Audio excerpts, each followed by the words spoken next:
A Decade of Time, 1940 documentary. The Cold War. From approximately 1945 to 1991, the U.S. and the USSR were at war. The official date of the Cold War is unclear, but Truman's declaration of an anti-communist policy in 1947 was probably the official start. The U.S. and the USSR had very different views on ideology, economics, and politics, but their differences worsened after World War II. Joseph Stalin, the leader of the USSR, wanted to destroy Germany's industrial capabilities, making Germany pay outrageous sums in war reparations and erect pro-Soviet governments throughout Eastern Europe in order to protect the USSR from future invasions.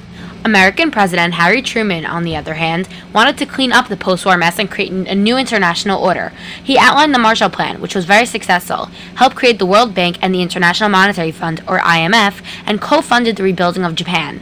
When Stalin joined the United Nations, he opposed all four of Truman's previously mentioned assignments. The Soviet Union created an Eastern Bloc with the Eastern European countries it occupied. The USSR would not let the Eastern Bloc countries to join the Marshall Plan. Foreign policy officials in Washington thought that the U.S. needed to stop the Soviet influence in Europe to end the spread of communism. In 1947, Truman included this in his Truman Doctrine and promised to support free nations fighting communism. In 1947, Truman signed the National Security Act to restructure American defenses against the communist threat. He reorganized military under new officials, created the National Security Council to advise on global affairs, and created the Central Intelligence Agency, or CIA, to spy. In 1948, Stalin, in order to drive away the French, the British, and the American forces from Berlin, blocked highways and railways, known as the Berlin Blockade. Truman ordered a Berlin airlift to drop food and medical supplies to Berliners. The Americans feared that the Communists would try to attack the U.S. from within, so Congressman Nixon and the House Un-American Activities Committee led the first red hunts for Communists in the U.S. government. This led to the 1948 prosecution of Alger Hiss, a former federal employee. Truman wholeheartedly supported these investigations and established the Loyalty Review Board to help in the hunt.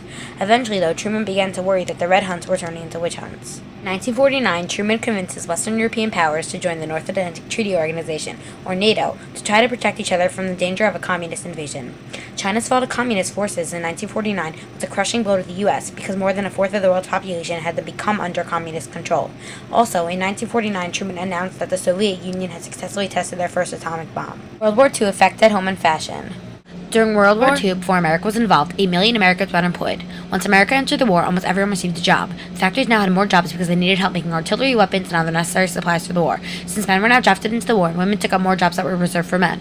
This was another step that led to the women's rights movement. The war ended the Depression because the economy had now begun to produce and sell more goods. People at home were encouraged to recycle more at-home products that were useful for the war. America has now saved metal, rubber, and paper, which the factories could make wartime products out of. It also made the fashion of the decade change. Clothing would be made of less fabric to conserve material. Men wouldn't wear vests or jackets with elbow patches anymore. A forbidden article of clothing during the war was called the zoot suit. This was an item that was usually worn in nightclubs. It consisted of an oversized jacket, wide lapels, and broad shoulders. The pant legs of these suits narrowed toward the ankles. American designers created a new style suits for women. Skirts were short and straight topped by short jackets of 25 inches or less in length. Cardigans matched skirts, and sheath evening dresses replaced the long, flowing gowns of the 30s. Medicine and technology. During World War II, research efforts produced the miracle drugs penicillin and the sulfonamides, the insecticide DDT, new medical technology based on radioactive byproducts of the atomic bomb, better vaccines, and improved hygienic measures. Disability from venereal disease was dramatically altered by new methods of treatment with the new drugs. The increased availability of blood and plasma for transfusions led to dramatic progress in surgery during the decade. Throughout the 1940s, Rebecca Lansfield identified Streptococcus group A as the cause of rheumatic fever. The Rockefeller Foundation announced it would make a recently developed vaccine available to Britain to fight influenza in the war zone. On May 22nd, the Council of Foods of the American Medical Association, or AMA, gave its first seal of approval to the Birds Eye Corporation for its quick frozen foods. In August, there was a deadly outbreak of polio in West Virginia, Indiana. Technology. The Antonov Berry computer is considered the first digital electronic computer built by John Vincent Antonov and Clifford Berry at Iowa State University during 1937 to 1942. Construction of the Colossus computer, which is used by British code breakers to read encrypted German messages during World War II. The development of the radar. The development of ballistic missiles. The development of jet aircraft. The Jeep. The development of commercial television. The Slinky. The microwave oven. The invention of Velcro.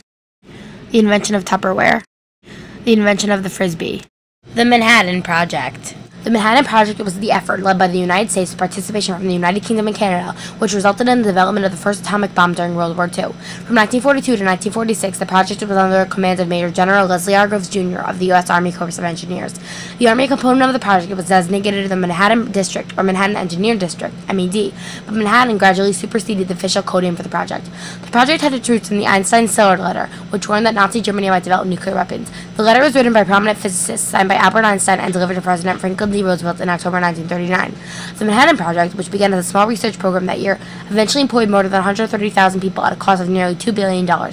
Research and production took place at more than 30 sites, some secret, including universities across the United States, the United Kingdom, and Canada.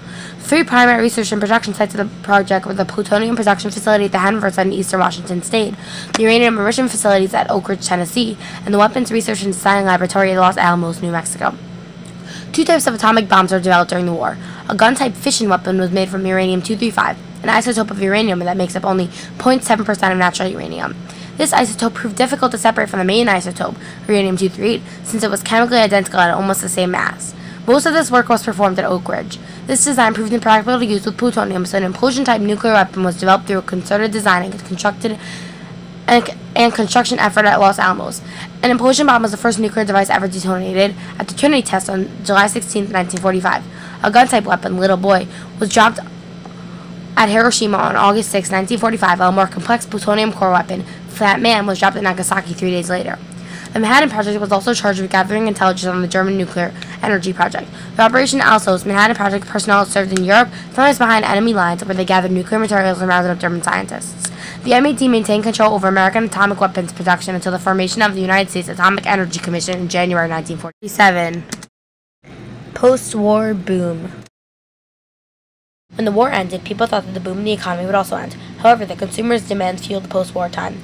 The automobile went back into converting cars, and new industries came into play, such as aviation, the use of aircraft, and electronics, the use of electricity. A housing boom also erupted after the war. Houses now had easily affordable mortgages for war veterans from the GI Bill.